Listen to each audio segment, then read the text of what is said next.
We are going to be using this cup and this plastic bag to demonstrate exactly what is going on inside your body when you have pelvic organ prolapse.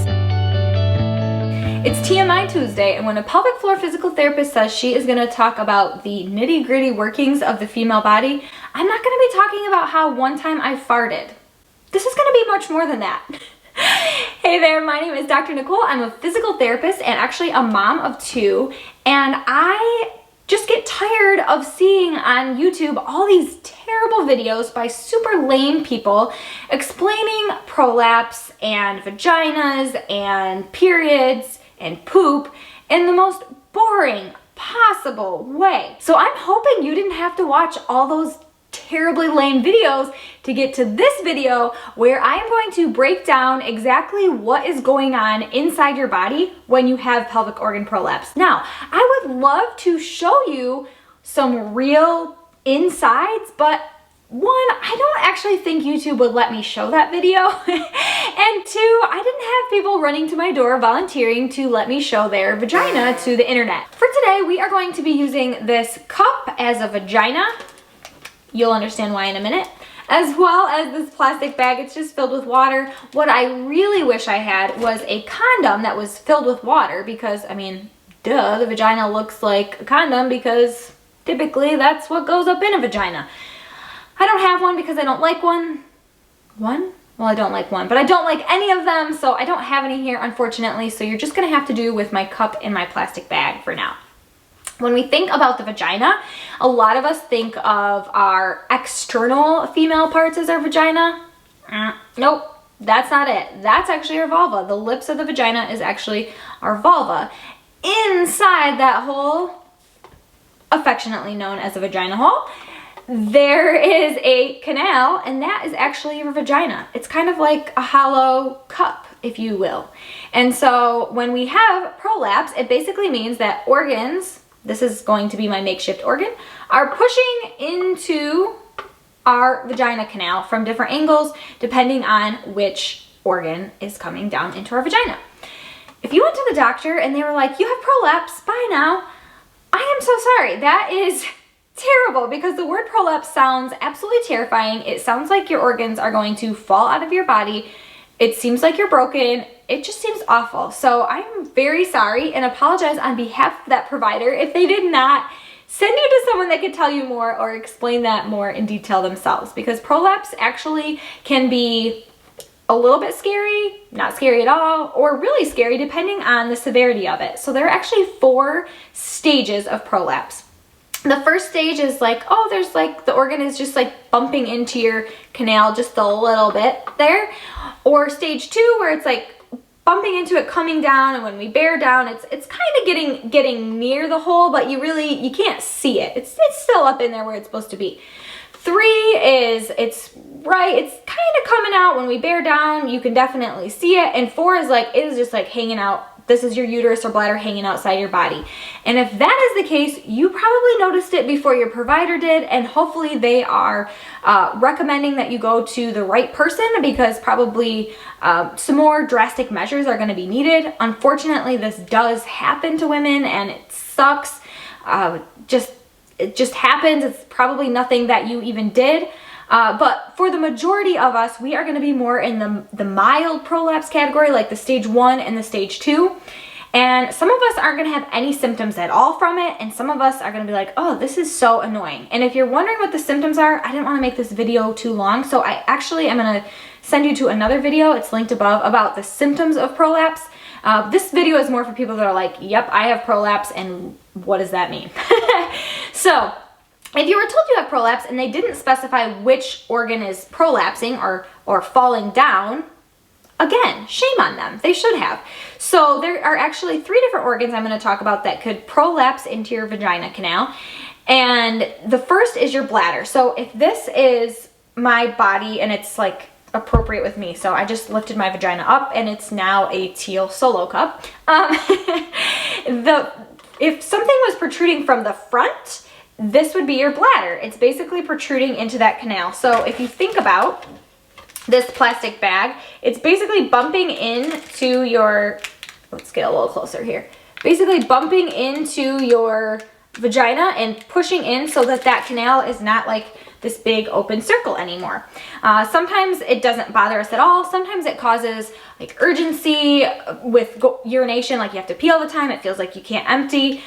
In severe cases, you know, you could actually have trouble emptying your bladder, and because basically your bladder is blocking. It's just in the way.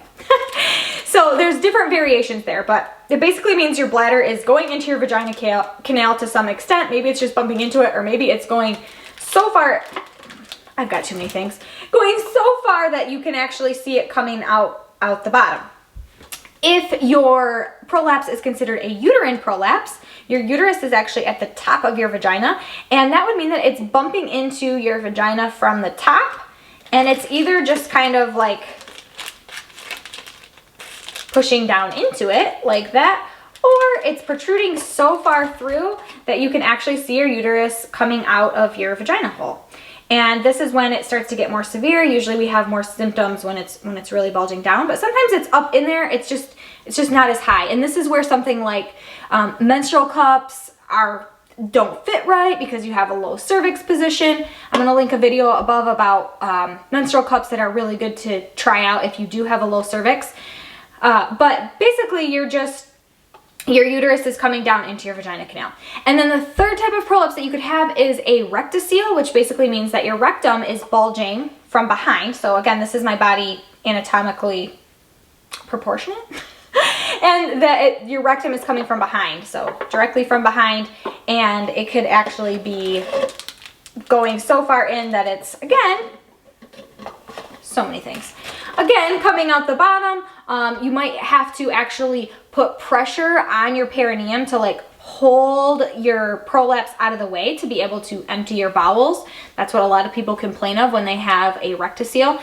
And basically it just means that your rectum is not being held in the right place. And so it affects bowel movements. The thing is that our vagina is supposed to be pretty like firm or taut. So if you think of an example of nylons versus tights. If you have nylons, they're pretty thin, they're meant to be see-through, make us just look a little more tan, if anyone still even wears nylons anymore. Nylons are pretty thin, so they're not going to make our legs just perfectly sculpted and shaped because they're pretty thin. Especially the more we wear them, the more lax they are, the more things can like push out. It's not really holding everything as tight anymore. Versus tights, which are a little bit thicker, a little bit more elasticity in them, and so they're gonna really like hug and squeeze and hold everything in. You're not gonna be able to see through them, and this is kind of what I think of when I think of prolapse. A healthy pelvic floor is more like the tights, and so when our organs try to push through it, it's like, nope, not gonna happen. It's nice and firm.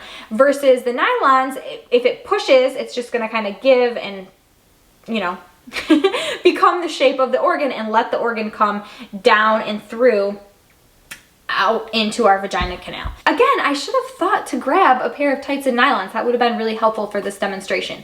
But hopefully you get the idea. Basically, a weak pelvic floor muscles don't hold everything where they're supposed to be compared to the strong pelvic floor muscles that are like, nope, not today, organ, get back up where you're supposed to be. Unfortunately, after we have babies, after we carry the weight of babies for a long time, our pelvic floor muscles just get weak. That's just kind of what happens. It's the nature of the beast. As we get older, we can have weakening pelvic floor muscles. The amount of estrogen that we have in our bodies, that can happen while we're breastfeeding, after we have babies, can also happen during menopause if we're a little bit older. And all these things contribute to our pelvic floor muscles not keeping our organs up where they're supposed to be, and so they just kind of get saggy like an overused hammock, if you will. It can be really helpful to be able to see what's going on inside our bodies. And this is where I wish that there was like a little light we could turn on and it would just shine a beam of brightness out of our vaginas, because it would be really helpful for you to be able to see exactly what's going on. I know when I even am looking at my own vagina, and I'm holding this mirror here because this is a super helpful tool. If you've never taken a mirror and looked at your vagina, I highly suggest that you do. I know a lot of us are like, I don't need to know what's going on back there. Back there? In there, it just does its thing, whatever. But it really is good to know, like, what is my anatomy like for sexual reasons as well as just functional. Like, is something protruding out of there? Is that why I feel heaviness or bulging, or like what's going on in there? You know, you go to put in a menstrual cup and you're like, I don't even know where that thing went. Grab a mirror, look at what's going on down there and see if you can figure it out. You can do it just sitting on the toilet, you could do it laying down in bed or in a squatting position. And surprisingly, it actually will look different in those different positions. And the other thing is that it actually looks different depending on what part of the month you're in. Your cervix goes up and down throughout your cycle. Interesting. If you're wondering, what in the heck am I even looking for with this mirror? I totally get it. Even as a pelvic floor physical therapist, I'm gonna mess that word up so many times today. As a pelvic floor physical therapist, it took me a lot of vaginas to figure out what I was looking for, what was normal, you know, what kind of prolapse I was looking at. So I totally get it if you're not exactly sure what you're seeing. And that's where actually going and seeing a pelvic floor physical therapist can be really helpful. But just to give you an idea of the severity and what's going on, you can actually insert your finger, you can kind of feel around for different things. What a pelvic floor physical therapist would actually do, and you could do for yourself, is they actually stick 2 fingers in and then they pull down like towards the anus. They stick 2 fingers out and they go up like towards your clitoris. And we look at when you bear down like you're pushing, which is almost never recommended except for this test, as well as when you're coughing, like exactly what are all your organs doing during this. So that's how we are able to tell. You can also kind of feel, is my cervix up high or is it right towards the entrance? That is where you would, if you're measuring for a menstrual cup, they actually tell you to do that. So it is kind of helpful to know what exactly is going on in there, and that is what a pelvic floor therapist is looking for as well. The last thing I don't want any of my friends or you as my friends to miss out on is that pelvic organ prolapse does not mean you're screwed, you can't do anything about it, or you need surgery. There are lots of middle ground options, including pessaries, which are devices you wear up in there, kind of like a sports bra for your organs, and also pelvic floor physical therapy to improve the integrity of your pelvic floor muscles, as well as to avoid activities that are actually going to make your organs bulge more and prevent your prolapse from becoming those horrifying pictures where organs are coming out of your body. So definitely working with a pelvic floor physical therapist can be really helpful. If you do enjoy learning tons of things about how your body works and you want someone that's honest and hopefully you find me interesting, make sure you subscribe to my channel, because TMI Tuesday is going to be something that I'm going to be doing to answer lots of the questions that my clients give me on a regular basis and questions that I've had myself. So make sure that you subscribe so that you get notifications and I show up in your feed when I'm putting new videos out. I mentioned that video about prolapse symptoms, so I'm going to put that video over here so you can head on over there next if you think that you may actually have prolapse.